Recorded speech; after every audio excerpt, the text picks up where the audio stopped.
네, 요한복음 3장 말씀 1절에서 21절까지인데요. 니고데모는 바리새인이었습니다. 바리새인이 밤중에 와서 예수님이랑 하신 그 말씀 속에 구원의 중생과 영생과 구원과 이 모든 것들이 그냥 그 대화 중에 가장 중요한 예수님의 메시지들이 거기서 쏟아져 나와 버렸어요. 그리고 우리 4장에 가면 어떻습니까? 4장에 가면 사마리아 여자가 나오죠. 여기에서는 예배에 관한 가장 중요한 말씀들이 예수님의 입으로부터 쏟아져 나왔습니다. 영과 아버지께 참되게 예배하는 자들은 영과 진리로 예배할 때가 곧 이때라. 그래서 예배하는 자들을 찾으신다. 예배에 대한 그 엄청난 말씀들이 사마리아 여자, 그것도 이방인이죠. 한 명은 바리새인, 한 명은 이방 여자, 그것도 남자도 아닌 여자 하고 예수님하고 1대1로 대화하는 중에 이 요한복음이 이 긴 요한복음의 스토리의 시작 부분에 있잖아요. 여기서 두 사람과의 만남을 통해서 하나는 영생, 중생, 구원, 그 하나님의 정말 핵심적인 말씀들이 막 쏟아져 나왔고, 또 예배에 대한, 사마리아 여자에게는 예배에 대한 말씀들이 막 쏟아져 나왔다는 거죠. 신기하지 않습니까? 뭐 제자들과의 대화를 통해서 중요한 말씀이 나올 뻔금직하도 하고, 그리고 또 중요한 뭐 대제사장, 율법학자 막 이런 사람들하고 얘기할 때 예수님이 그 구원의 메시지가 막 나오고 이럴 것 같은데, 어찌 보면은 가장 소외되고 가장 손가락질 받고 상대도 안 하는 그러한 사람들 중에 한 사람들과의 대화 속에서 하나님 중요한 메시지들이 이렇게 나왔다는 거죠. 그러면 오늘 이 3장의 예수님의 핵심, 요한복음 3장 16절을 포함한 이 말씀들은 사실은 이 니고데모에게 전도하는 거예요. 하나님, 예수님께서. 어찌 보면은 중생에 대해서 다시 묻잖아요. 니고데모가. 묻습니다. 어떻게 뱃속에 들어갔다가 날 수 있게, 우리 4절을 보면은요. 니고데모가 이르되 사람이 늙으면 어떻게 날 수 있사옵나이까? 두 번째 모태에 들어갔다가 날 수 있사옵나이까? 이렇게 이제 묻잖아요. 그런데 예수님 책망하십니다. 야, 네가 그렇게 유대인이고 바리새인이면서도 아직도 이거를 모르냐? 네가 아직도 이런 일을 모르냐? 우리 10절 말씀 보면은 예수께서 그에게 대답하여 이르시되 너는 이스라엘의 선생으로서 이러한 것들을 알지 못하냐? 이스라엘 선생이라며, 종교 선생님이라며, 외울 거 다 외우고 행할 거 다 하는 종교 지도자라며. 근데 너 아직도 중생에 대해서도 모르냐? 다시 태어나는 걸 모르냐? 그러니까 니고데모에게 예수님께서 전도하시는 거예요. 그렇죠? 전도하시면서 거기에서 이 중요한 말씀들이 다 나온 거예요. 중생의 말씀, 영생의 말씀. 사마리아 여인도 몰랐잖아요. 이곳에서 우리가 예배하겠습니까? 그리고 나는 이방 여인, 사마리아 여인인데도 말씀하십니까? 예배할 때가 오나니 곧 이때라 하면서 예수님께서 그에게도 전도하십니다. 전도의 메시지 속에서 이러한 귀한 하나님 예수님의 이 말씀들이 나왔다라는 거죠. 그러니까 복음의 진수는요, 사실은 복음의 진수는 전도할 때 나오는 그 핵심적인 복의 말씀, 이 말씀이 복음의 핵심 중에 핵심, 또 정말 깊이 있는 원류 중에 원류가 될 수 있는 거죠. 그래서 이 말씀이 우리에게서 가장 필요합니다. 우리가 수준 따지고 경력 따지고 이래서 오랫동안 믿었는데 요한복음 3장 16절은 또 들어가지고 뭐 감흥도 별로 없고 다 아는 내용 아니에요. 이렇게 부를 수 있지만 이것이 우리에게 가장 살아 숨쉬는 그러한 하나님의 복음의 메시지가 되어야 된다라는 거죠. 요한복음의 이 시작 지점에 있습니다. 이 시작 지점에서 바로 제자들을 부르시고 세례 요한이 오고 제자들을 하나둘씩 부르시고 가나의 혼인잔치를 하시고 성전을 깨끗하게 하시고 그 다음에 이제 본격적으로 사람을 만나시면서 예수님께서 이렇게 사역을 하시는 거죠.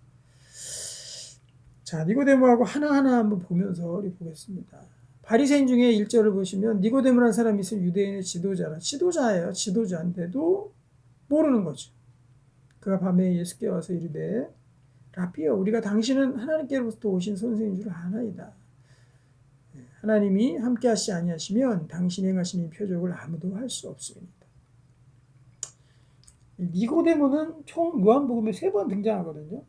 무슨 카메오처럼 처음에 이거 장면은 3장의 장면은 오랜 시간 이렇게 나오는데 중간에 한번 딱 등장하고요. 그리고 예수님 부활 이후에 한번 살짝 슬쩍 나왔다가 그냥 없어져요.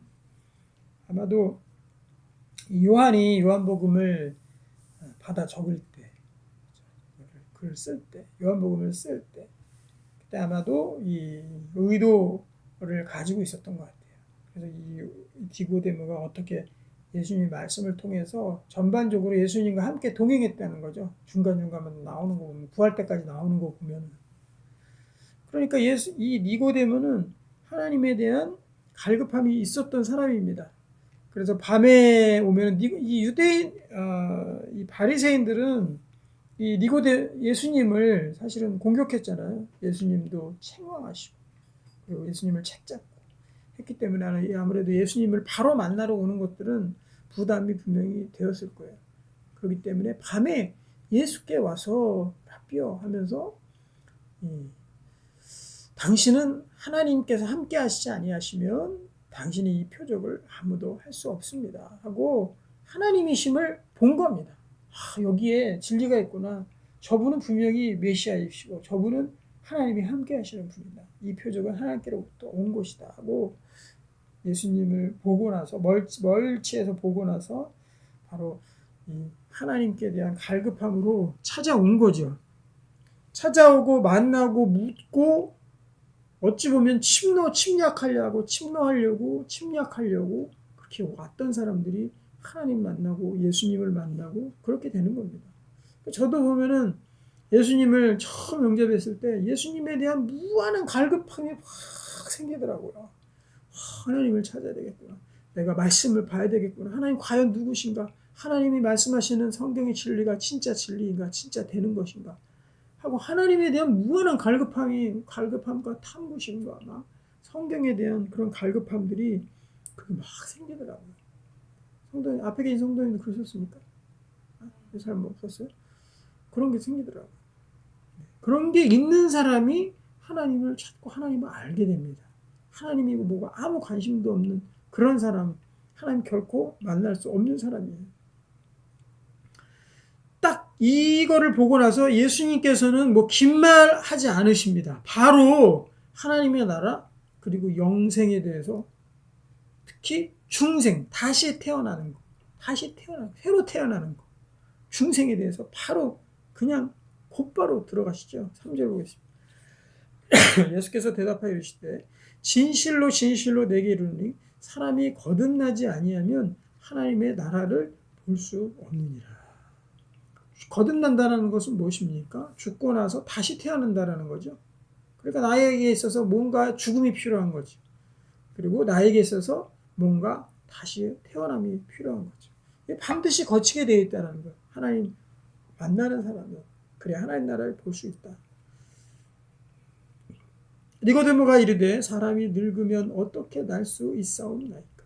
두 번째 모태에 들어갔다가 날 수 있사옵나이까? 그야말로 이 기독교는요 보면은 혁명과 같은 일이에요. 우리 인생에 하나님 믿고 예수를 믿고 만난다라는 것 자체가 완전히 사람을 다시 죽였다 다시 살릴 만큼의 혁명적인 인생을 완전히 뒤바꿔 놓는 인생의 방향이 완전히 180도 달라지는 천지가 개벽할 만한 그런 엄청난 일이라는 거죠. 그냥 내가 교회 다니고 이제는 나 교회 다녀. 옛날엔 안 다녔는데 요새 교회 잘 다녀. 이제는 교회 다녀 나. 예전에 안 다녔는데 다녀. 하고 그냥 교회에 왔다 갔다 하고 나 교회 종교를 가졌어. 신앙을 가졌어. 저 교회 나 출석하기로 했어. 이 정도가 아닌 거죠. 완전히 뒤바뀌는 겁니다. 저는 다행히 예수님을 믿었을 때 완전히 뒤바뀌는 그러한 배경 속에서 믿은 것 같아요. 제 삶이 완전히 바뀌었습니다. 고등학교 2학년, 3학년. 지금 보면은 너무나도 어리고 너무나도 정말 이 어린 아무것도 모르는 그런 나이에도 불구하고 인생이 완전히 바뀌었어요. 그래서 고등학교 3학년 때는 공부를 안 했죠. 예수님 만나고 나서. 그래서 공부 대학도 떨어지고 막 이랬는데 완전히 뒤바뀌는 겁니다. 두 번째 모태에 들어갔다가 날만큼 완전히 우리 사람 자체가 완전히 뒤바뀌어 버리는 거죠. 그래서 우리는 죽어야 되는 거예요. 이 중생의 핵심이 뭡니까? 두 번째 모태에 들어갈 수 없잖아요. 그러면은 중생, 다시 태어남. 이거 뭡니까? 내가 그냥 죽었다가 다시 살아나는 거예요. 이게 세례잖아요. 세례. 침례. 물속에 완전히 잠수했다가 내가 죽고 나서 홍해에 들어가는 거죠. 그리고 나서 다시 끄집어내면 다시 살아나는 거. 그러니까 뭔가 내가 죽었다가 다시 살아나는 게 그게 신앙이다. 그게 예수 믿는 거다. 내가 뭘 죽고 뭘 사냐. 그렇잖아요. 내가 뭘 죽고 뭘 사냐. 계속해서 보겠습니다. 그것들을 설명합시다. 예수께서 대답하시되 진실로 진실로 내게 이르노니 사람이 물과 성령으로 나지 않으면 하나님 나라에 들어갈 수 없느니라. 자, 여러 가지 이제 면에서 예수님께서 이 중생에 대해서 구원에 대해 설명하시는데요. 3절에도 보면은 진실로 진실로 이렇게 되어 있고 5절에도 보면 진실로 진실로 이렇게 되어 있어요. 그러니까 성경에서 가장 중요한 말씀이에요. 예수님께서 또 강조하시고 또 강조하시는 말씀이 이 중생과 영생, 구원과 영생에 관한 말씀이죠. 3장은 니고데모하고의 이 스토리, 오늘의 말씀은 딱 세 가지예요. 중생, 그 다음에 구원, 영생. 세 가지. 우리 세 가지를 잘 붙들어놔야 돼. 그리고 이 세 가지가 우리 신앙의 패턴이 되어야 돼. 삶이 되어야 되는 거죠. 이 신학 따로 아니면 구원 따로 중생 따로 우리의 신앙 생활 따로가 아니라 이것이 하나가 되어야 되는 거죠. 그럼 여기는 또다시 중생에 대해서 뭐라고 설명합니까? 사람이 물과 성령으로 나지 아니하면 하나님 나라에 들어갈 수 없네. 요거 한번 잘 설명을 해야 되겠죠? 물과 성령으로 난다. 이 물이라는 것은요, 사실은 이거는 이제 죽음을 의미하는 겁니다. 저는 세례의 물이다 이렇게 이제 보거든요. 그리고 이스라엘 백성들이 홍해를 건널 때의 그 물, 이스라엘 백성들을 죽일 만한 물. 그래서 이 물은요 세례의 물입니다. 세례. 그래서 사람을 죽이는 거예요. 완전히 사람을 죽는 거. 뭐가 죽는 겁니까? 다시 설명하면 뭐가 죽는 거예요? 우리가 그동안 살아왔던 삶의 방식, 완전히 죽는 겁니다. 그리고 내가 살아왔던 삶의 주인, 주권, 삶의 주권이 주인으로서 내가 그동안 삶의 주권이 나에게 있었잖아요. 근데 그게 완전히 죽는 거죠.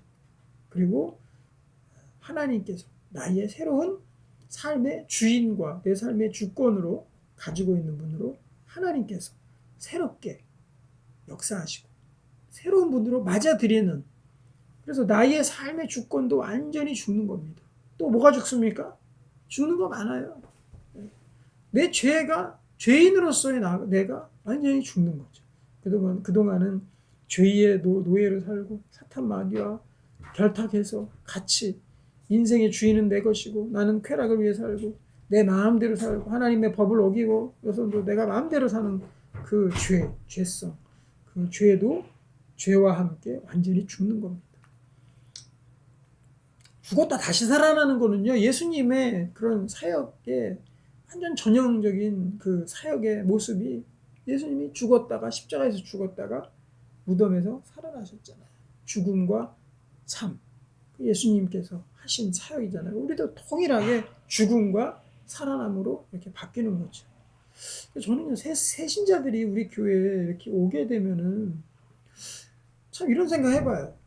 이런 얘기를 처음에 자기가 새신자인데 내가 그동안 예수 안 믿던 사람인데 교회 와서 이런 메시지를 내가 들으면은 이게 사실 충격이 아닐까, 너무나도 새로움이 아닐까, 이런 기대감이 막 있습니다. 이런 말씀 정말 너무 해주고 싶죠. 아니 교회 와서 나는 그냥 신앙생활하고 내가 기도하고 삶이 좀 어려워서 하나님이 좀 들어주나, 아니면은 내가 좀 기도할 게 뭐가 있어서 안 풀리는 게 있어 좀 풀리게 해주시나 해가지고 왔는데 나보러 죽으라고 하니 이게 완전히 틀려지는 거죠. 그래서 그동안은 내가 그냥 살아왔지만 교회 오니까 너 죽어라 이렇게 얘기하는 거예요. 이 그동안의 삶은 완전히 죽었다. 완전히 죽었다.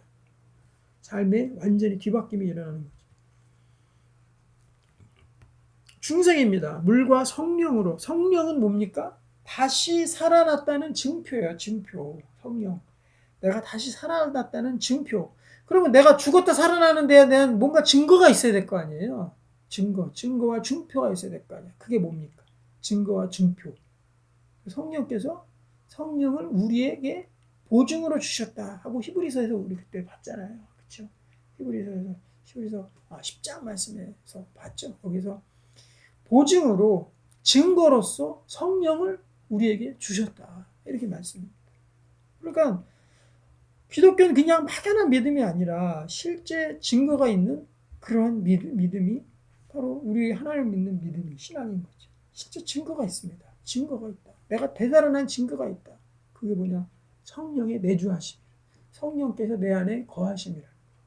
그러면 성령, 이 하나님의 창조의 원리에서 가장 저는 신비 중에 신비가 육체가 태어난 것도 신비지만 우리 육체 가운데 영으로서 하나님께서 흙으로 사람을 빚으시고 그 코에 생기를 불어넣었다 그랬잖아요.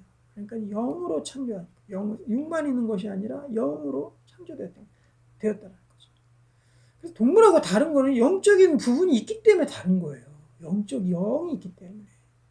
동물은 그냥 본능대로 살아가는데 사람은 혼이 있고 영이 있고 또 이성이 있고 지식이 있고 그렇게 다르잖아요. 그 중에서도 가장 신비로운 부분이 사람에게 있어서 영이 있다는 거예요. 영이. 사람은 영으로서 하나님께서 창조하셨다. 왜냐하면 하나님은 영이시기 때문에.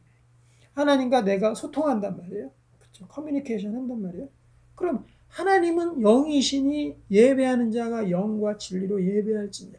하나님은 영이시니 분명히 하나님의 존재의 모습에 대해서 성경에서 말씀하잖아요. 4장에서. 하나님 영이란 말이에요. 그러면은 인간 속에 영이 있어야 하나님과 커뮤니케이션이 되고 소통이 될 거 아닙니까? 그런데 사람에게 있는 그 영은요, 하나님과 함께하는 영이 아니면 하나님과 소통할 수 없는 거예요. 그냥 하나님을 배제한 상태로 내 영만 갖고 있어서는 하나님과 소통이 안 되는 거죠. 그렇기 때문에 하나님과 소통할 수 있는 그 매개체로서 또 삼위일체 하나님 성령께서 우리 가운데 임하시고 우리 가운데 역사하셔야지 하나님과 우리가 소통할 수 있다는 거죠. 그게 살아있는 증거입니다. 성령께서 임하시면요. 뭐가 그럼 증거로 나타납니까? 내가 어떻게 성령께서 내게 임하신지를 알 수 있습니까?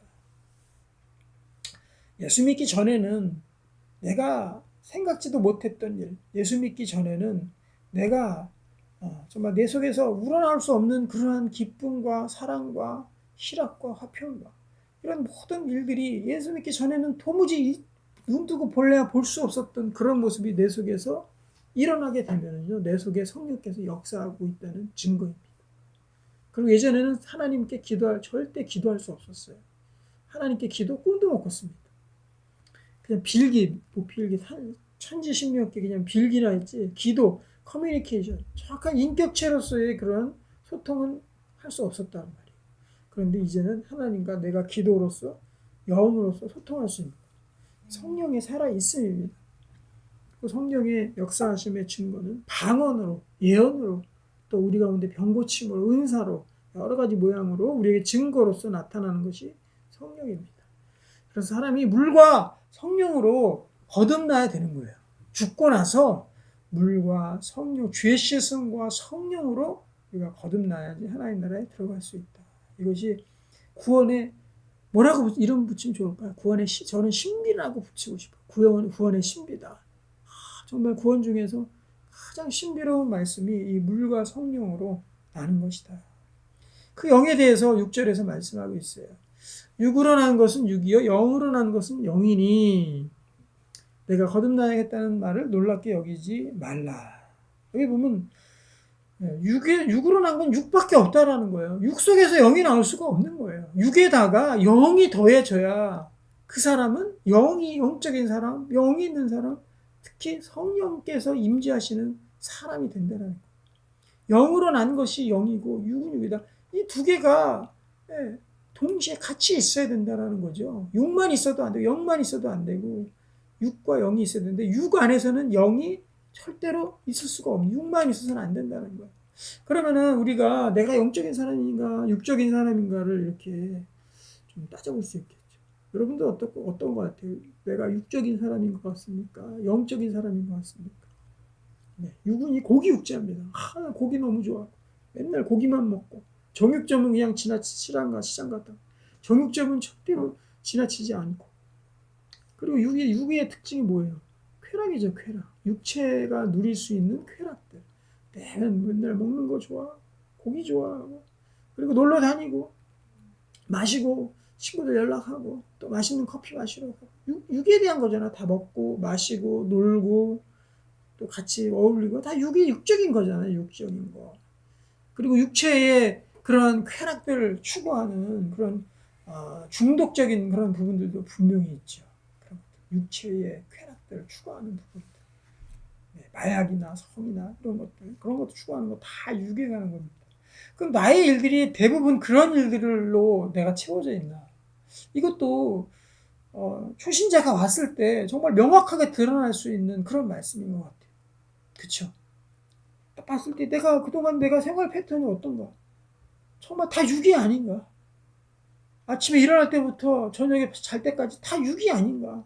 잠도 그냥 막 계속 자는 거죠, 그냥.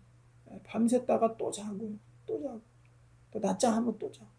그 자는 것도 육이잖아요, 육에 대한 거잖아요. 그럼 영적인 일은 나에게 어떤 부분인가? 한번 볼 필요가 있는 거죠. 믿는 자는 믿는 자대로, 새신자는 새신자대로. 내가 영적인 일을 하는 건, 영적인 활동은 뭐가 있을까? 한번 생각해 보는 거죠. 영적인 생활은 뭐가 있습니까? 명상입니까? 성경에서는 명상에 관한 말은 하나도 없습니다. 도 닦는 얘기는 하나도 없어요. 오로지 우리는 하나님과의 소통입니다. 영적인 거, 영으로 하나님께 예배하는 거. 그리고 하나님을 생각하는 게 영의 일이죠. 하나님께 내가 기도하고, 하나님과 소통하고, 하나님께 말하고, 기도하는 시간 갖는 거.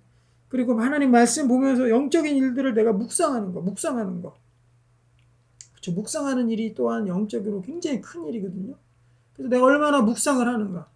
저는 참 그래도 묵상하는 능력을 많이 주신 것 같아요. 하나님께서. 그래서 생활 하나하나 구성마다 저것은 왜 저렇게 될까?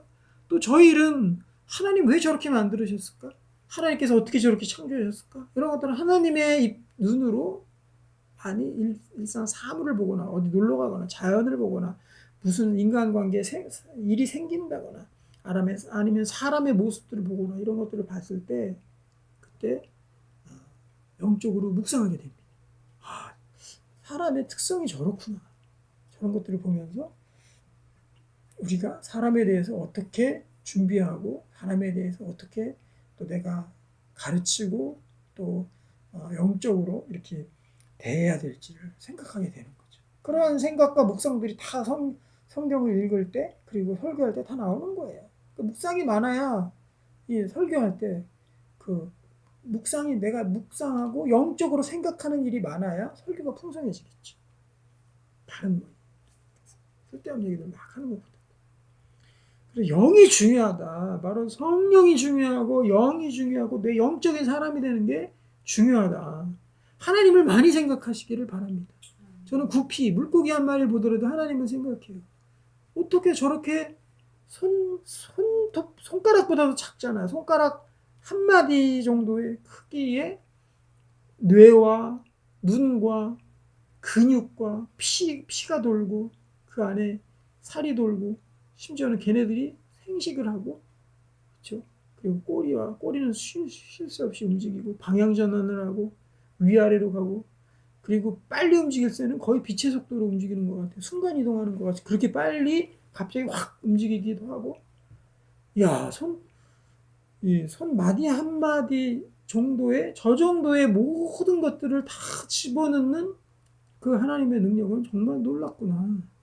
저게 어떻게 그냥 생기나? 우주에서 그냥 먼지가 뭉쳐가지고 진화해서 저런 게 생기나? 절대 그럴 수 없는 거니.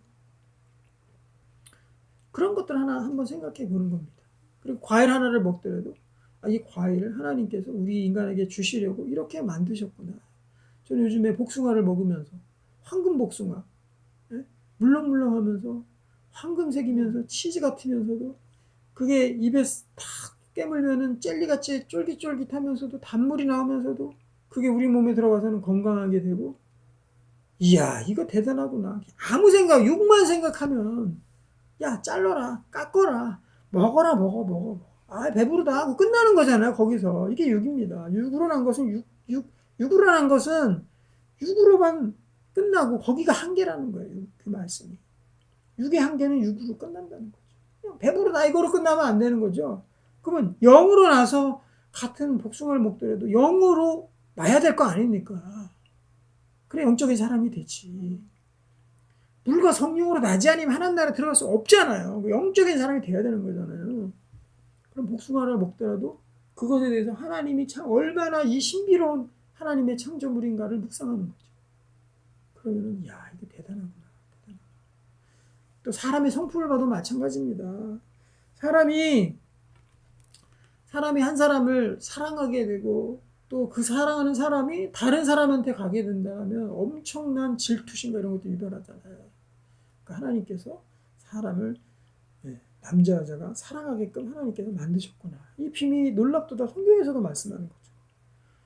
그러니까 뭐 둘이 만나면 그냥 뭐 낄낄거리고 좋아하고 그냥 즐기고 남자 여자 만나면은 그리고 또 질리면은 또 다른 사람 또 만나고 헤어지고 또 만나고 또 즐기고 그야말로 육으로 난 것은 육이잖아요.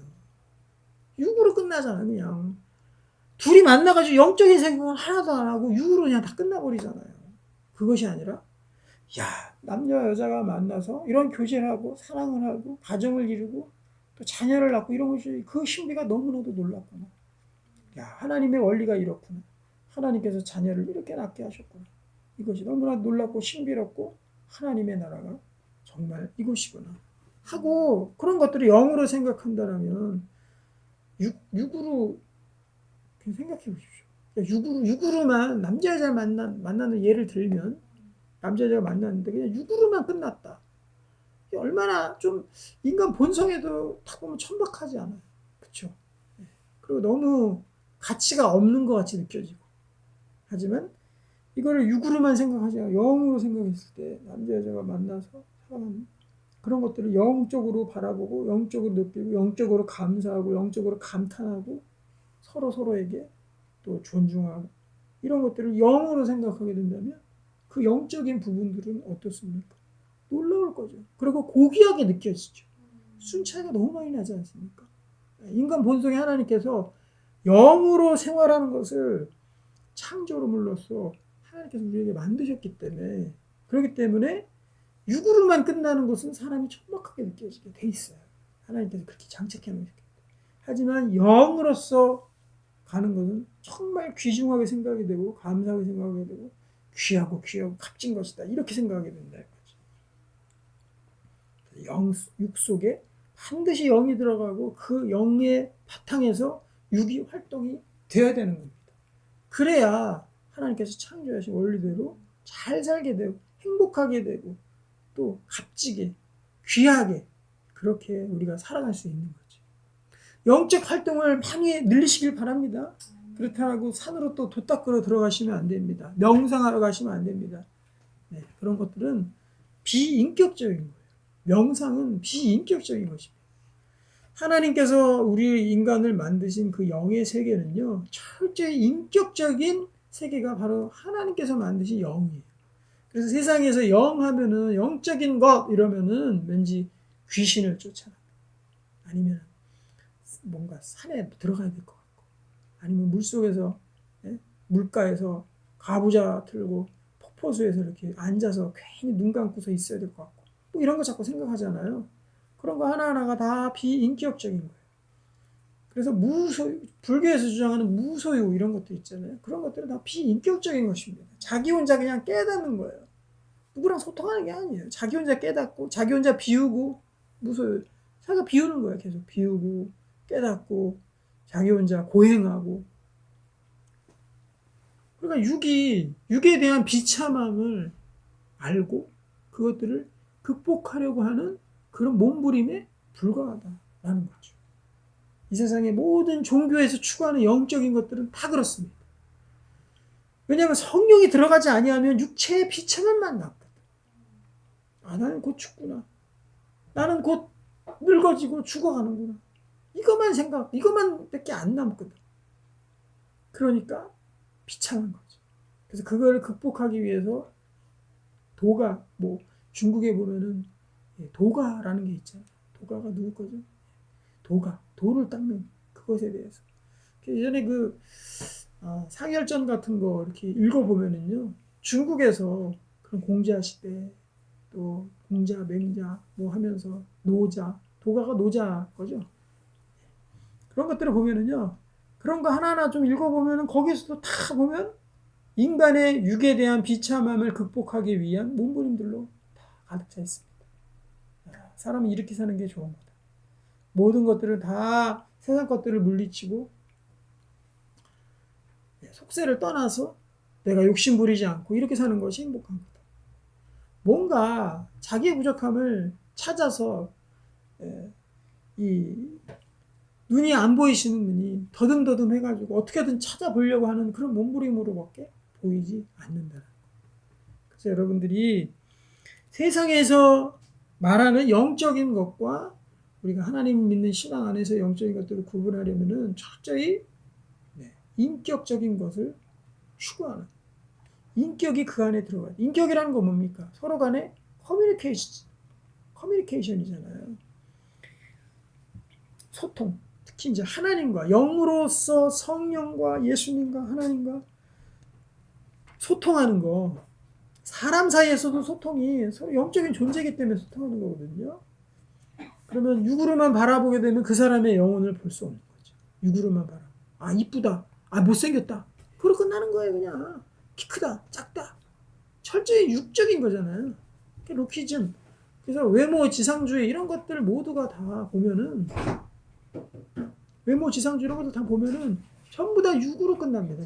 영적인 거가 그 속에 없어요. 다 육으로 끝납니다. TV 보면은 그래서 요즘에 저는 우리나라의 그런 그 비혼율이 점점 늘어나고 또 1인 가구가 늘어나는 그 이유 중에 하나가 외모 지상주의가 너무 우리나라 가운데 기준화되어 있기 때문에 서로 간에 너무 부족하다고 느껴지는 거죠. 채워지지가 않는 거죠. 내가 저 사람을 사겨? 저 사람이랑 살아? 저 사람 외모적으로 너무 별론데? 우리가 일반인들 얼마나 이쁘면 이쁘고 얼마나 잘생기면 얼마나 잘생깁니까?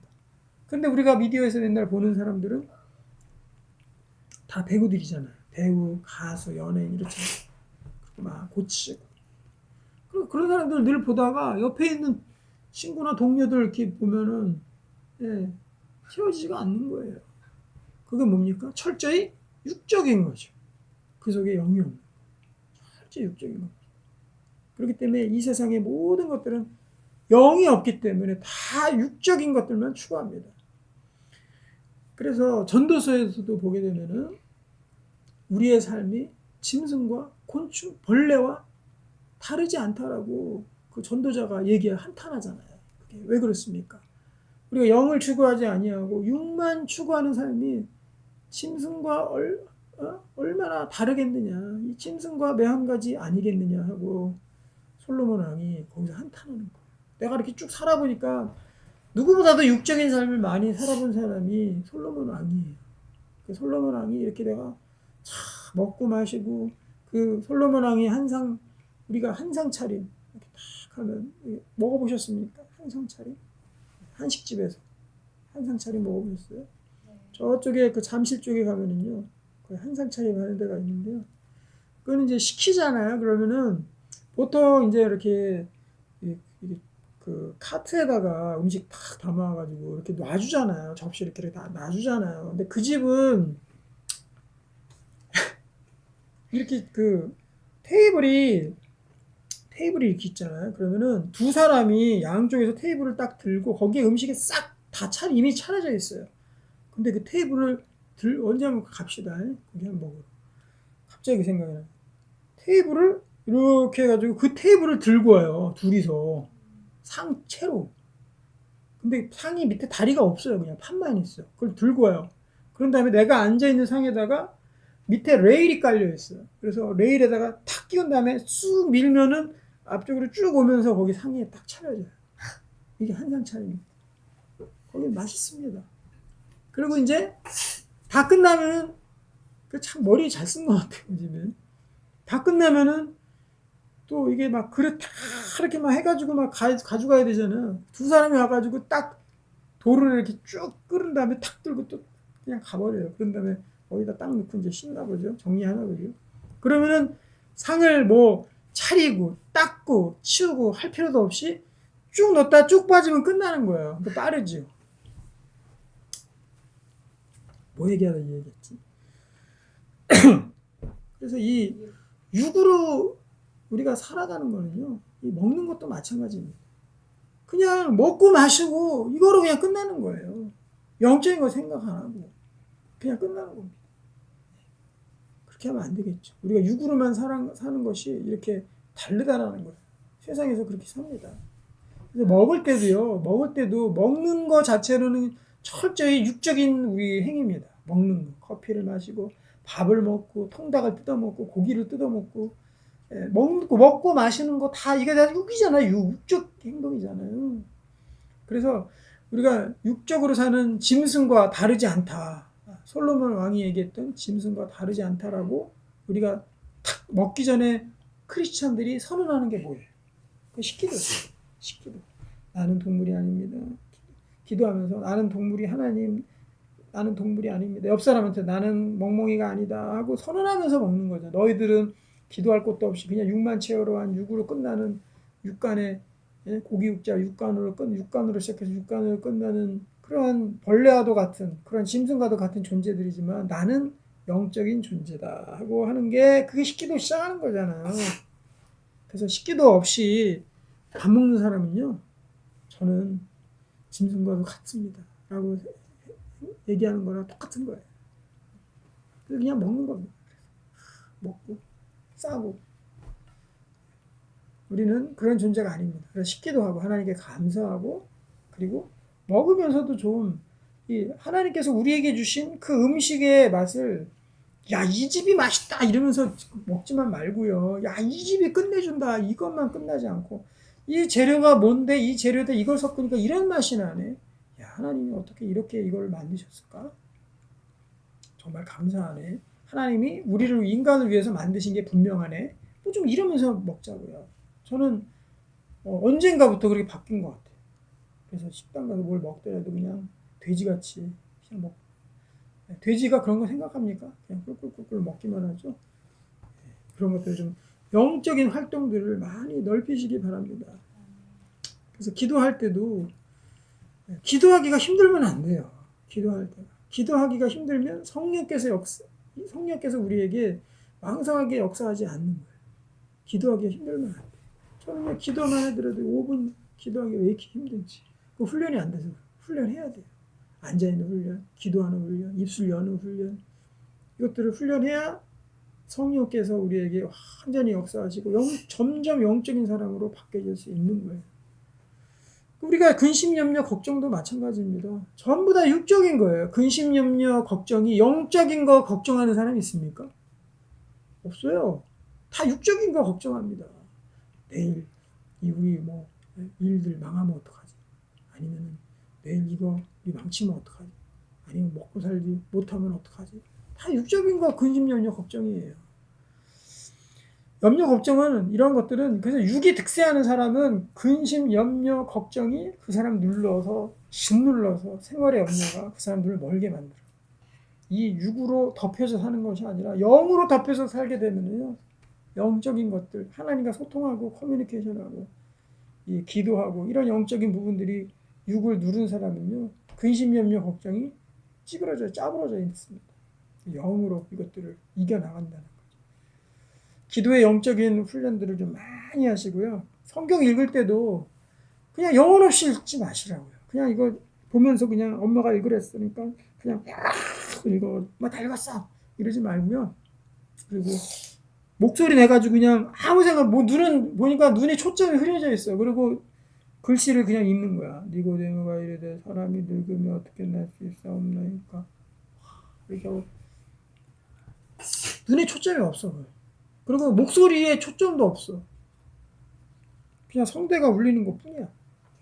혓바닥만 움직이고. 그것이 아니라 한 절을 읽으면 그걸 생각을 해야지. 그게 영적인 활동이라고.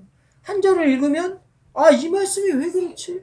이 말씀이 대단하네. 이 말씀이 왜 이런 거지? 하고 궁금증이 일어나면 요즘엔 챗GPT한테 물어보면요 기가 막히게 대답을 해줘요. 목사도 지금 필요 없을 정도로. 목사는 필요하죠. 설교도 해야 되고 세례도 해야 되니까 목사는 필요합니다. 하지만 이제 신학교 교수님들이 리트리트 할 것 같은데 내가 보기에는 물어보면 모르는 게 없어요. 그래서 성경에 대해서 질문하는 사람은요 요즘에 바보입니다. GPT한테 질문하면요 성경의 답을 아주 그냥 일목요연 표까지 만들어서 기가 막히게 해줍니다. 이런 시대 살고 있어요. 그래서 이런 데 궁금하면 물어봐. 그럼 이런 말씀이 이 뜻이구나. 영적인 메시지가 이렇게 담겨 있구나. GPT도 영적인 부분을 논하더라고요. 웃기게.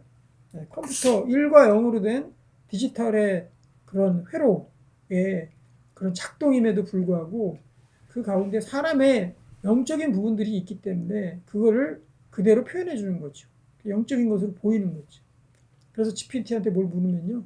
이것의 영적 의미 딱 이러면서 맨 끝에 나와요. 실컷 성경 막 해설해주고 이 단어는 뭐고 배경은 뭐고 역사는 뭐고 쫙 하다 맨 끝에 뭐라는 줄 알아요?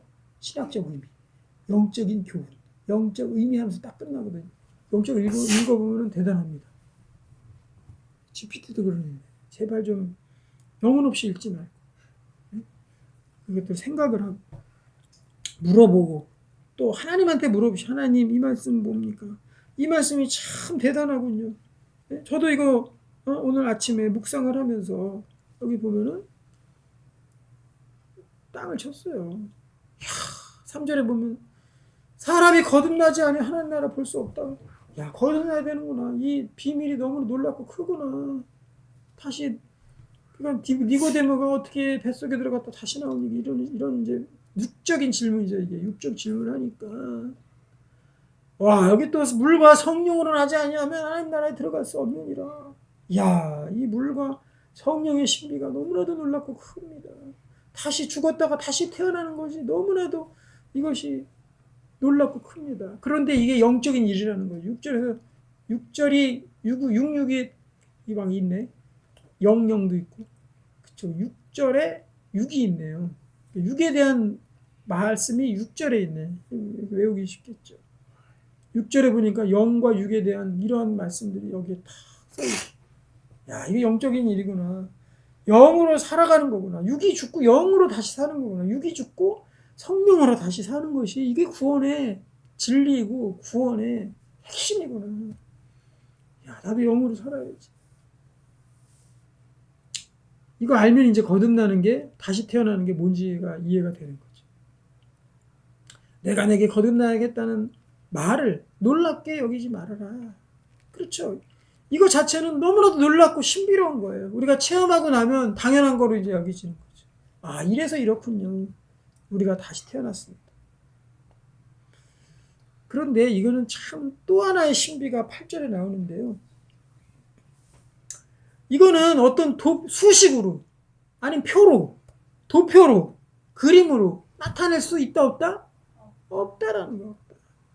8절 바람이 임의로 불매 내가 그 소리는 들어도 어디서 와서 어디로 가는지 알지 못하나니 성령에 난 사람도 다 그러하니라.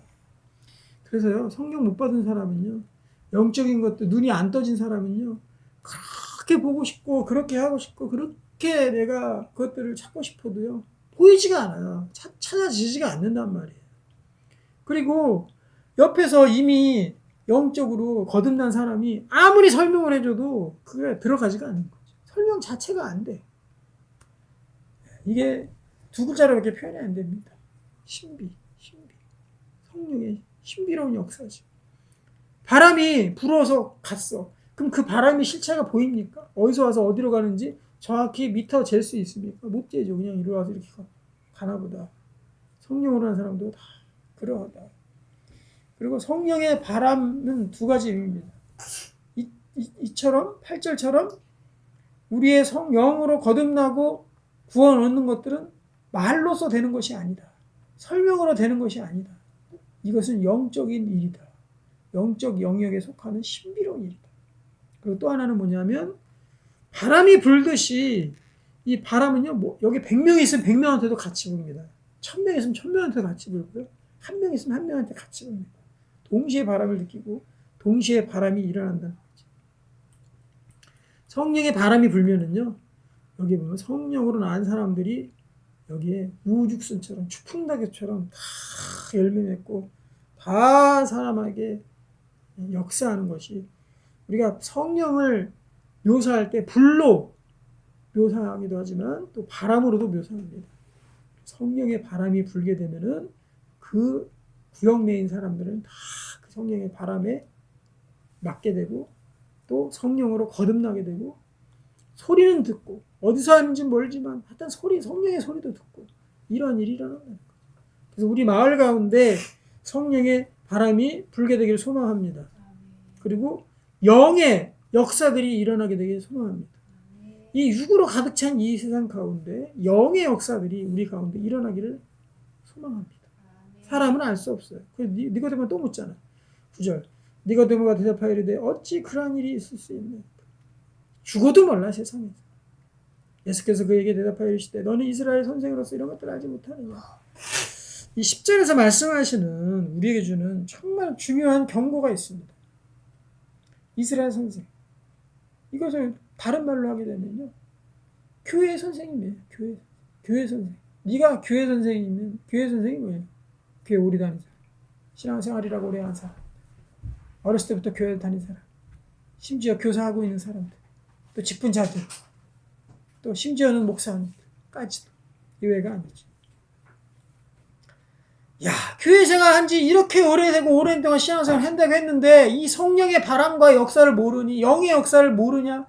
영으로서 성령과 커뮤니케이션하고 주님과 소통하고 이 영의 세계를 그렇게 모르냐 하고 여기 통탄한 예수님께서 책망하시는 겁니다.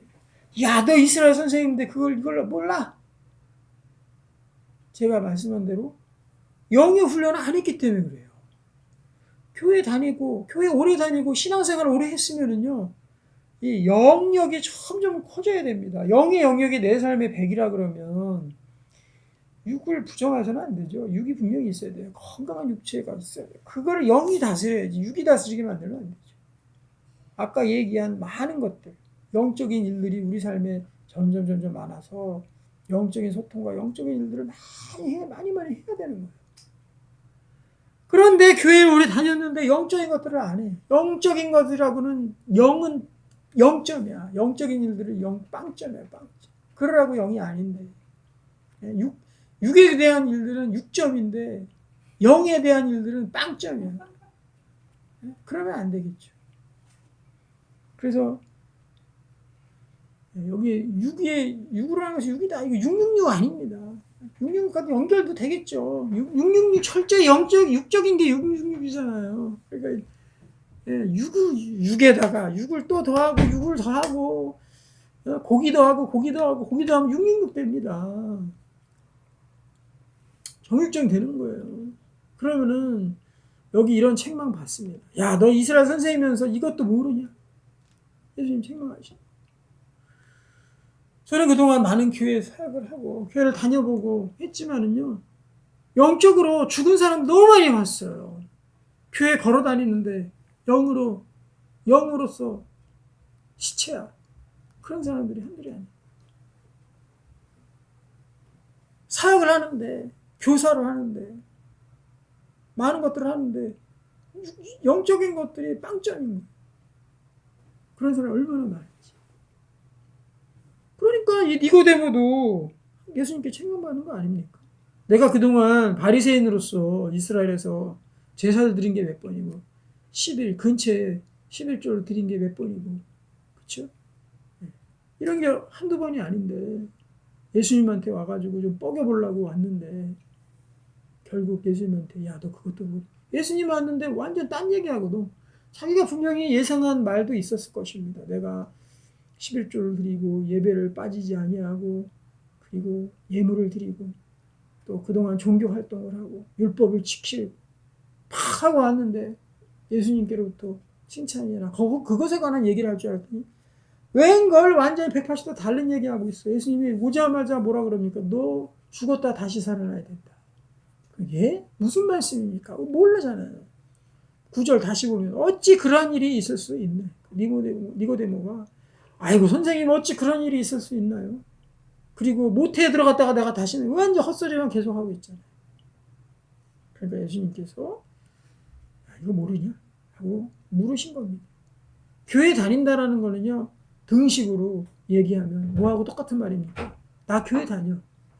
이퀄 뭐예요? 나 영적인 사람이야. 육만 있는 사람이 아니라 영적인 사람이야. 나 영을 추구하는 사람이 영이 살아있는 사람이야. 영으로서 하나님과 만나고 영으로서 내가 대화하고 영으로서 하나님과 소통하는 사람이야. 영으로서 저 사람의 영이 어떤 상태인지 내가 아는 사람이야. 라고 영적으로 활발하고 영적으로 가득 차 있는 그런 사람이 되어야 되는 거 아닙니까? 그런데 그냥 영이라는 것은 빵점이고 맨날 추구하는 것은 육적인 것만 추구하고.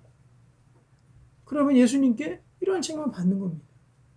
이런 책만 받는 사람이 과연 구원이 있을까? 글쎄요. 저 잘 모르겠어요.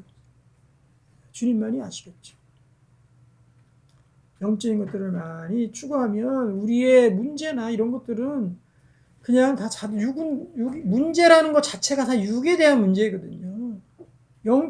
영적인 문제 때문에 그거 가지고 막 고민하는 사람 별로 못 봤습니다. 왜냐하면 영적인 것은 문제가 있을 수 없어요. 하나님과 소통하는 부분인데, 영역인데, 다 육적인 부분이 우리에게 문제가 되는 겁니다. 근데 영이 살아있으면, 영이 능력이 있으면, 이 육은 다 그냥, 육은 다 깔아뭉갤 수 있는 겁니다. 자, 11절 보겠습니다. 진실로 진실로 내게 이르노니 우리는 아는 것을 말하고 본 것을 증언하노라. 그러나 너희가 우리의 증언을 받지 아니하도다. 제발 영적인 부분들이 우리의 아는 것이 되기 바랍니다. 우리의 본 것이 되기 바랍니다. 그 증언이 되기를 바랍니다. 막연한 게 아니라 우리의 증거가 된단 말이에요. 영적인 활동 자체가 성령의 일 자체가 우리에게 증거가 되고 증언이 될 수 있어요. 막연한 것이 아니라는 거죠. 도박도 아닙니다. 하나님 믿는 것. 12절 마지막. 내가 땅의 일을 말하여도 너희가 믿지 아니하거든. 하물며 하늘의 일을 말하면 어떻게 믿겠느냐. 땅의 일, 육적인 일들. 하늘의 일, 영적인 일들. 6절이 핵심 구절이에요. 육에서 난 것은 육이요, 영으로 난 것은 영이니. 그러니까 땅의 일도 믿지 못하는, 땅에서 예수님의 기적과 요한의 세례와 니고데모가 오기 전까지 가나의 기적과 이런 것들이 많이 있었잖아요. 그것도 믿지 못하는데 하물며 하늘의 일을 말하면 어떻게 하겠냐. 육적인 사람에게 하늘의 일 말해보십시오. 미쳤다 그럽니다. 헛소리 하지 말라 그래. 그런 게 어딨냐 그럽니다. 왜? 개돼지거든요. 우리가 개돼지만도 못하다. 육만 추구하는 사람은요, 개돼지만도 못한 겁니다. 개돼지는 주인을 알고 자기가 해야 될 영역은 알지. 그리고 번식기 때만 짝짓기 합니다. 그런데 육만 추구하는 인간들은요, 그런 경계도 없어요. 최소한의 지킬 것들은 지키는 동물보다도 못한 게 육을 추구하는 인간의 모습인 거예요. 그리고 다른 사람은 죽이죠. 개돼지는 그러지는 않죠. 육만 추구하는 개돼지가 아니라 영을 추구하는 아다마가 되시기를 바랍니다. 아담을 만들고 코에다 생기를 불어넣으시니 아다마가 된지라. 원어는 그렇게 되어 있다. 영이 있는 사람. 영이 있는 사람이 되시기를 주님의 이름으로 축복합니다. 아멘.